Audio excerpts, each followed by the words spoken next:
Hello, boys and girls, and welcome to a new edition of Movie Goodness, where we examine life through cinema here on the KB Radio Network. I am your host, Kevin Reed, and it is freezing cold. Um, it's out here in Louisiana. We're not built for this down here. I don't know how my lovely listeners do in Minnesota and South North and South Dakota and all those type of areas. I couldn't. This stinks, man. This really this stinks. It is so cold, but it's all good. The reason I bring up the weather, I've been stuck inside a few days and went down this rabbit hole that I wasn't expecting to go down.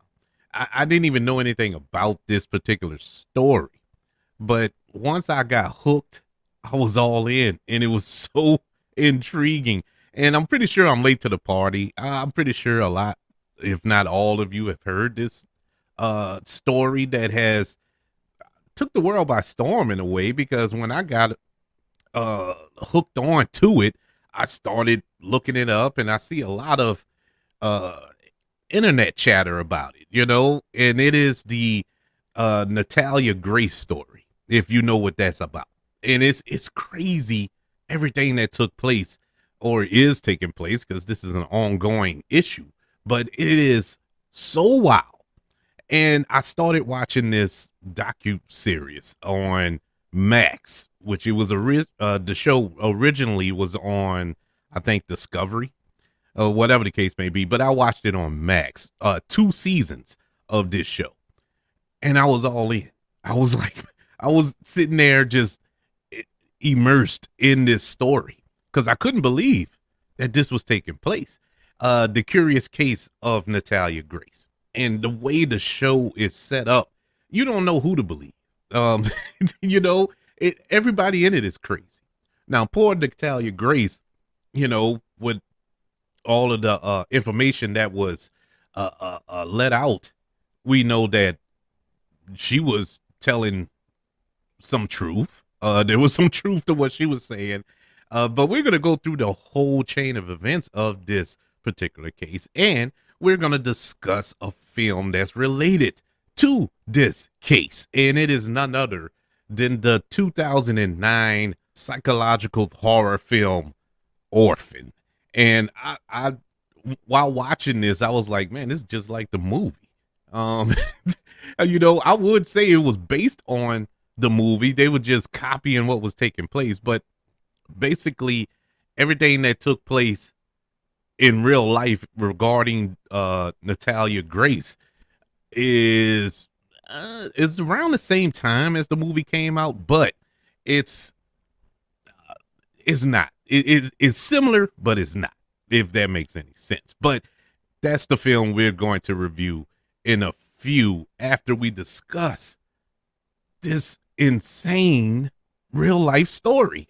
So let's talk about Natalia Grace, or Natalia Grace Barnett, who is a Ukrainian born American with dwarfism.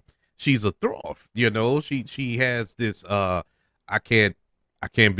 I'm not even going to try to talk about what she's diagnosed with, because it has way too many letters in it. But she is a rare form of dwarfism. But in 2010, she was adopted by this American family, but abandoned by them 2 years later. Natalia Grace adopted parents claimed that she was a legal adult.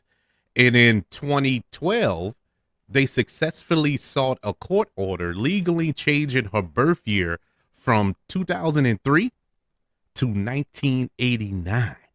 So, however, in August of just this past year, 2023, DNA tests confirmed that Grace was about 20 years old just this past year.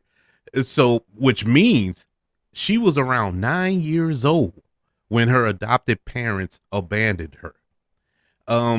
Natalia Grace is the subject of 2 television shows. I mentioned The Curious Case of Natalia Grace, and also the upcoming Hulu television series, which is an untitled Orphan project. I think that's going to be a scripted show, but that's coming soon. But yeah, that's the gist of this story. The fact that her adopted parents, who are Michael Bennett and Christine Bennett, they adopted this girl, Natalia. And at the time of her adoption, they were told she was 6 years old. And so, it wasn't too many questions about it because, like we said, she's a dwarf. She's tiny. But what happened was in the show, or at least in that documentary, they discussed the fact that um, Christina Bennett was giving her a bath, and when she was giving her a bath, she saw pubic hair. I mean, a lot of pubic hair, to the point where, well, this can't be a 6-year-old. And so it snowballed from there, and they believed that she was older than what she appeared to be. And so that just spearheaded into this madness that took place between the Bennetts and Natalia Grace, which was just, oh my God, it's heartbreaking when you finally realize what the truth is, because all that they were saying, the Bennetts were saying, made sense. It was like, well, she doesn't act like a typical 6-year-old. She does things in the matter of teenager, or maybe somebody in their early 20s or something to that effect. And then there's the pubic hair issue. And so there's all of it makes sense. Like, okay, maybe she is putting it on. And that's where your mind starts gravitating to the film that we're going to review, Orphan. And you're like, okay, well, that I've seen that movie. So this is probably that. And then when we start hearing more of the story of how this girl, oh my God, talking about it makes my stomach turn. It really makes me want to throw up, because it's so sad. It's so sad that this is a girl. This is a baby, basically, a little baby child. So let's really get it. Let's dive into the story. All right. Now they're divorced. Not David. I don't know where I come with David, but Michael and Christine are divorced, but they believe Natalia to be 16 when they first adopted her in 2010. They claimed that Natalia made violent threats against the family, including trying to poison Christine, and that she had pubic hair, she had menstrual cycles, and so on and so forth. Natalia has constantly denied all that the Bennetts had claimed regarding her violent behavior and faking her age. After sending their adopted daughter to a hospital for tests and everything, the Bennetts became convinced that Natalia was secretly an adult and successfully petitioned in court to change Natalia's age from 8 years old to 22 years old, altering her birth year from 2003 to 1989. The Bennetts then moved Natalia from an independent apartment first in Westfield, Indiana in 2012, and then to Lafayette, Indiana in 2013, and left the country, moving to Canada to support their oldest son's education. They were later charged with neglect in connection to Natalia's case. Now, in the latest season, or the last season of this show, of the docu-series, The Curious Case of Natalia Grace, Natalia alleges that her adopted mother, Christine, abused her as a child, coaching her to say that she was older than what she actually was. Michael Bennett said in a conversation with Natalia, which is featured in the documentary, that his ex-wife also manipulated him, and agreed that Christine, who didn't participate in that series, was cruel to Natalia. Here are a few points that I got out of that series that were very interesting. The fact that Michael and Christine Bennett did split up in 2014 after all of this mess, or should I say, in the middle of all of this mess. Michael Bennett left Canada in late 2013 and moved back to Indiana or Indianapolis. Now, Christine says that Michael moved back to Indiana after an unspecified incident impacting the children in the fall of 2013 before filing for divorce from her in February of 2014. Their divorce was finalized 4 years later. Mike did remarry, according to the docuseries, but we don't know much about her. She wasn't really a part of the show, other than the fact her popping up every now and then and support of her husband. Another point, in 2019, the couple, at least the former couple, were charged with neglect of Natalia. While Natalia was legally an adult due to the Bennetts re-aging her in court, she was still classified as a dependent of the Bennetts as a result of her disability. In 2019, Mike and Christine were charged with neglect of a dependent, neglect of a dependent causing bodily injury, neglect of a dependent causing serious bodily injury, and conspiracy to neglect a dependent. Testifying in court against Michael during his trial, Natalia explained how her rare case of dwarfism can cause skeletal abnormalities and issues with vision and hearing.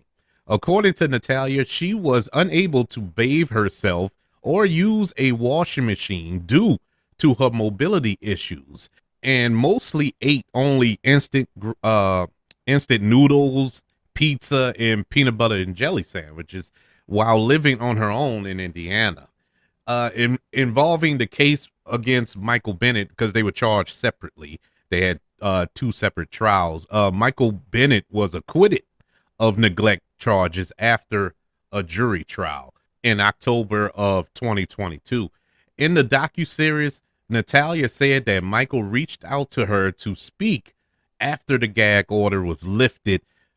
During the conversation, he said that he and Natalia had the same monster, and that was Christine, but ultimately stormed out of the encounter after Natalia's guardian, Bishop Antoine Mans, asked him to stop swearing. Regarding the case against Christine Bennett, those neglect charges were dismissed. She turned herself in shortly after Michael in September of 2019.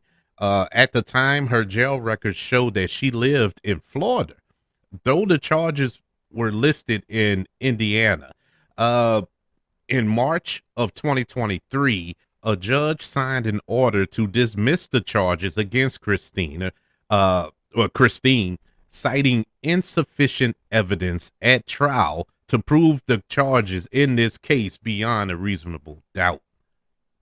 So where are they now? Let's go to Michael Bennett. Michael Bennett, who is the star of the series, if you ask me. That dude is so entertaining, and not in a, well, I ain't gonna say not in a good way. It was entertaining. I mean, if it's entertaining, it's good. But I mean, I don't know how to describe it. You know, I still don't excuse the fact that, he's an idiot for what he did to this young lady. But it's his antics, the way he is, the way he talks in the show, is so entertaining. You can't help but get immersed in this story. And so what happened to Michael Bennett? Michael currently resides in Indiana following his trial in 2022. However, his former wife is living in Florida. In 2019, Michael appeared on Good Morning America to explain his family's story, claiming doctors told him that Natalia is a psychopath. This person is a con artist. You are in danger. This is what he claims the doctor told him. While speaking on the docuseries, The Curious Case of Natalia Grace, he said that we all were abused, and he was very emotional about it. In the episode where Natalia and Michael are confronting one another, talking to one another, Natalia tells Mike that I was never in y'all room with a knife. To which Michael replied, you were going to kill everybody. In the scene towards the end, um, Michael does say, are you sorry? And Natalia responded, you're supposed to be my dad. You're supposed to be one to protect me, as she cried. It was, I'm telling you, it was gut wrenching to watch that. As I said, Michael Bennett did remarry, and he is living in Indiana right now. Natalia, as of now, Natalia is seemingly still living in the state of Indiana, while previously speaking on the Dr. Phil show in 2019. She insisted that she is not an adult and did not ever try to hurt the Bennetts. Additionally, Dr. Phil asked Natalia what happened when the Bennetts dropped her off at that apartment complex before they left her. She says, and I quote, they just said, you're going to get it. We're going to get you an apartment and we're going to Canada. I don't know what to say.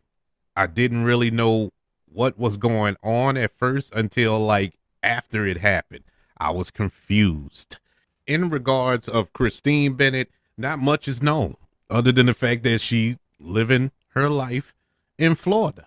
And I want to, Christine, we found out through the show that she was a thought. she was flaunting it out there, boy. Even trying to set up Natalia with men and all this other stuff. It was just, that woman is something else. But yeah, as far as after the case and all this here, we don't have any information. At least I didn't find any information on her. She is far away from this as she can get, and it is what it is. But this was a very, very fun thing to watch. I employ everybody. If you have Max, if you have Discovery, I think it's the ID channel, investigation Discovery. I forgot what it is, but anyway, if you have any of those channels, or you can just Google this stuff, it is all there for you. It is mind-boggling. I'm telling you, I got hooked on this, and I had no desire. I was just bored. I just clicked on it because I did see something on the internet somewhere about Natalia Grace, and I was like, well, what's this all about? Who is that? What is? I didn't know what it was, and so when I saw the show, I said, well, let me see. I'll watch one episode, and it turned into 6, and then I say, oh, there's a second season. I watched the other 6. It was a just a weekend of Natalia Grace. That's all it was for me. I'm telling you, it is a very good true crime docu series, and no stones were left unturned there. And it is up to you to decide who's telling the truth, who's lying. Honestly, I walked away from it. I think all the parties were lying, including Natalia. But her age, I mean, there's no way you can lie there. I don't care what the court system say. And that was another thing that I took away. It was so stupid the way they determined her quote unquote age. I think the lawyer or the judge said, oh, well, I forgot how he based it. I really did. I had it and I lost it, but it was the dumbest thing ever. Like, oh, well, judging by that, she was born in 1989, and that's it. That's it. They just gave her a date. There was no scientific fact, no evidence, no DNA, no nothing. It was just 89. That's the year Batman came out, so let's go with that. That was basically what happened. They just gave her a date and robbed her of a childhood. She was 8 or 9 around that time. 8 or 9. And they just sent her on her own, gave her an apartment and all this here. And, they also interviewed some of the residents or her neighbors at that apartment building. And, they didn't too much care for her. They were like, she'll come in the house and just start eating the food because the girl couldn't eat. It was nothing for her to eat. They'll put when the Bennetts will come bring food, they'll put it like in the top cabinets, knowing the girl can't reach the stuff. You know what I'm saying? It's stuff like that. It was so, I mean, it was cruel the way they treated her. And keep in mind, at the time she's 9 or 10. At this point, I mean, come on. And it's sad. It is really sad. And then I didn't even touch on the physical abuse that Christine inflicted on this child. Trying to beat the truth out of her, as Michael was saying in the show. Every day, even got her children involved in it. It is a gut wrenching story, gut wrenching, and the fact that there was no justice served to Michael or Christine is even more gut wrenching. And but it's good to see that Natalia Grace is uh um able to have a life now. She is with a family that's caring for her and loving for her. So that was a plus, but still you can't get those years back, because I think now she's about what, 22, 23, somewhere up in there. And so man, it's just sad. That is a very sad story. But yeah, Natalia Grace, if you have time, look up that story, look up that show, The Curious Case of Natalia Grace. It is a very, very good show. And I'm telling you, you're going to be hooked from episode 1 on. But that's not the show or the movie that we're reviewing. What we are reviewing is a similar situation that kept surrounding. And a matter of fact, this film came up a few times in the docu-series that Christine watched this movie. Christine Bennett watched this movie. It basically came up with ideas to coach Natalia to say and to do the same thing as the character in this film. And it's like insane that this took place. But this is the review of the 2009 film Orphan. And this film is the craziest movie I saw around that time. It was like, what in the world am I? It scared me from adopting it. It was that crazy. This is a crazy, crazy film. The plot of it centers on a couple who, after the death of their unborn child, adopt a psychopathic 9-year-old girl with a mysterious past. Basically, going into spoilers, I mean, come on, this movie is 15 years old, something like that. But the couple in this film adopt this 9-year-old girl, and they come to find out that it's a 33-year-old woman, because she has this disease or this rare hormonal disorder that doesn't allow her to grow, physical growth. It's like a form of dwarfism, but she doesn't have the appearance of a dwarf, but she looks like a 9-year-old girl, but she's in her 30s. and it's crazy, man. And in this film, yes, Esther, who is the little quote unquote girl here, she stands at the edge of the bed with the knife, something that the Bennett said Natalia Grace did, threatened their biological child, something that the Bennett said Natalia Grace did. Everything that Esther did in this film, they claim that Natalia Grace did in real life to them. And that's enough to make you scratch your head like, huh?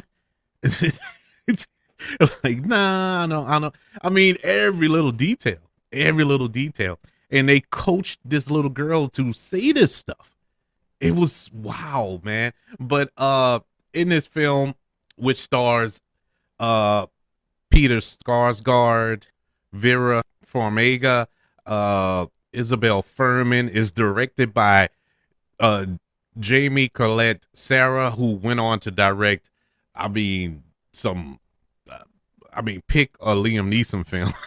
It was nonstop and Run All Night, The Commuter. He went on to direct The Jungle Cruise with The Rock. He also reteamed with The Rock. He directed the Black Adam film, which whatever. And he's a pretty decent director. I think his first film was that remake House of Wax, which I enjoyed. You know, that's the one with Paris Hilton got killed in. It was I actually liked House of Wax, but this was his second foray into this genre here. This movie, I believe, was one of those sneaky gems from the early 2000s that we don't talk about a lot. Now this they did make a sequel to this, I think last year or the year before last, one of the two, but it wasn't as good as this one. But this film was sneaky good. I mean, it reminded me of the old film with Macaulay Culkin, The Good Son, which was also a sneaky good film from the mid 90s, maybe late 90s. I can't remember when that film came out, but it reminded me a lot of that. But this film, when the twist happens, because we don't know, you know, going into this movie, I didn't know that it had a twist like that in it, you know, where we find out that this isn't a little girl, that is actually a full-blown adult trapped in a girl's body, basically. And when it flipped, I was like, whoa. That makes a lot of sense, you know, the stuff that she was trying to do, trying to sleep with her quote unquote adopted father, and you know, trying to murder her adopted mother and get rid of the children and killing birds and all this other stuff. She was just a psychopath. I think all that is good. But this movie has a lot of problems. It was 2 hours long for one, way too long. It actually was like 2 hours and 5 minutes or something like that. It was over 2 hours, to put it plainly. And that was way too long for a movie like this. It was just unevenly paced. And the screenplay was a little formulaic. You know, you kind of seen a lot of things coming, except for that twist. I did not see that twist, or I wasn't paying attention to it the first time I watched it. Of course, second time, you know, but you know, the first time I watched it, it was like, huh? And Peter Skarsgård, who is an exceptional actor, did not like him here. Did not like him in this role. He was just a dimwit, you know. He was really clueless to everything in his movie. Even when his wife is telling him X, Y, and Z about Esther, he sides with Esther, you know. And I get the fact that you don't want to alienate the adopted child here, but everything this woman is saying can't be a lie, you know. It's some things you just got to investigate, you know. And he didn't. He just automatically shooed it off like, oh, you just being crazy or whatever the case may be. I didn't like that.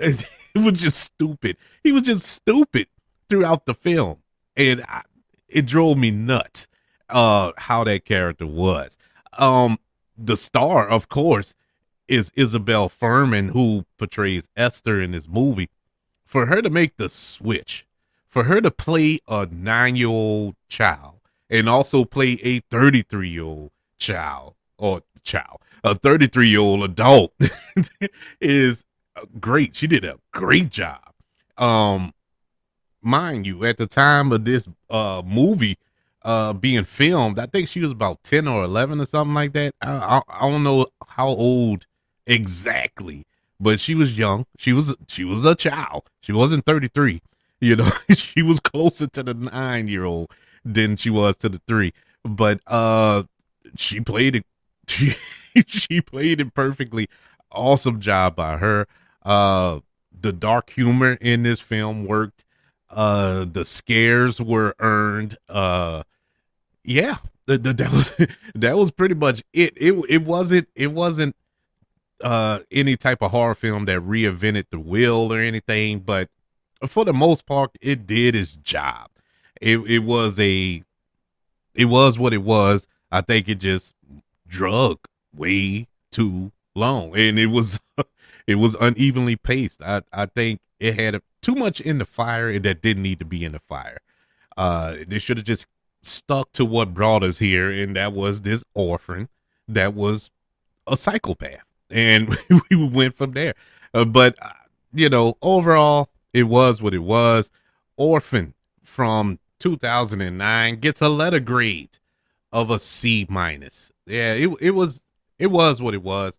I think the performance of Isabel Foreman is good enough or Furman is good enough to watch this movie. That's the main reason to see it. And so the film did have its share of controversy. Of course, uh the film's context depicted a murderous adoptee, which was not well received with adoption groups. They kind of uh, boycotted, in a sense, this film. The controversy caused filmmakers to change one line in the film, at least in the trailers. It went from "it must be difficult to love an adopted child as much as your own," and they changed it to "I don't think mommy likes me very much." So it was some stuff. Also, at the time of the release, a reporter for the Daily Beast made a comment about the film, saying that the movie Orphan comes directly from the unexamined place of popular culture. Esther's shallowly past includes Eastern European. She appears normal and sweet, but quickly turns violent and cruel, especially towards her mother. These are cliches. This is the baggage in which we cellularly abandon orphaned or disabled children given a fresh start at family life. This is a pro adoption service message that was on the DVD release, and it advised viewers to consider adoption, and then went on to show this adopted child do crazy stuff. But apparently the Bennetts didn't read that little message before they watched the movie. They really they went all in on this film, and it is crazy, bro. It is crazy how this film influenced those people to do what they did. I guess since we're at it, we might as well, because I'll never review it again. Let's review the sequel or the prequel to this film, and that is Orphan First Kill. Now, this movie came out in 2022, and it was the prequel to Orphan, of course. And this go around is directed by William Brent Bell. Isabel Furman reprised her role as Esther in this film. And in Orphan First Kill, the plot goes as such: after orchestrating a brilliant escape from a European psychiatric facility, Esther travels to America by impersonating the missing daughter of a wealthy family. This was how should I say? Not good. this wasn't as good as the first one. And the first one wasn't really out of the ballpark great, but it had its moments. This film, I don't know, they tried too hard. They tried to make Esther a more sympathetic figure in this go around. And the fact that this movie was filmed 10, 12 years after the first film, Isabel Furman is a little older now. And you could tell in this movie, and it's supposed to be a prequel. She looks older than she did in the first film, of course. But it just didn't work. It didn't work. They did try to use some makeup and practical effects to kind of de-age her a little bit. I mean, she didn't look too far off, but at moments you can really tell that, she's older. And it just didn't work. As far as the story, didn't work. You had Julia Stiles join this cast, and in essence, she's the quote unquote villain of this film, and I just didn't like the way that went. It just, I don't know. They could have named this something else, and it probably would have been better. But the fact that they lumped it with Orphan, it suffered from it, and it also suffered from the case that it was a sequel or a prequel that was 10 years too late, in my opinion. If it would have came out a couple of years after Orphan, it probably would have worked. But the fact that it took so long to get this film off the ground, that lets you know that it just, I don't know, it just didn't work. They are discussing a third film in this franchise, but I don't see where they can go from here, other than the fact that, you know, Isabel Furman isn't doing anything else. I don't see her in anything else, sadly, because I think she's a real good actress. I think she's, if given a chance, you know, other than these Orphan films, she might can shine. But this particular one didn't quite get off the ground for me. Orphan First Kill gets a letter grade of a D. And so yeah, those are your reviews for the Orphan films, and a look into the true crime, true story of this dysfunctional family of the Bennetts that just completely abandoned a child because they believed in their mind that she was an adult. You can't make this stuff up. I am still mind boggled by that. I'm mind boggled by that. And there's no remorse from him. That's the part that gets me. There's a little remorse from Michael, but not too much. And they still, because they still believe that she was an adult at the time. She's an adult now. Even now, she can't take care of herself, you know, with her disability. And that's the whole thing.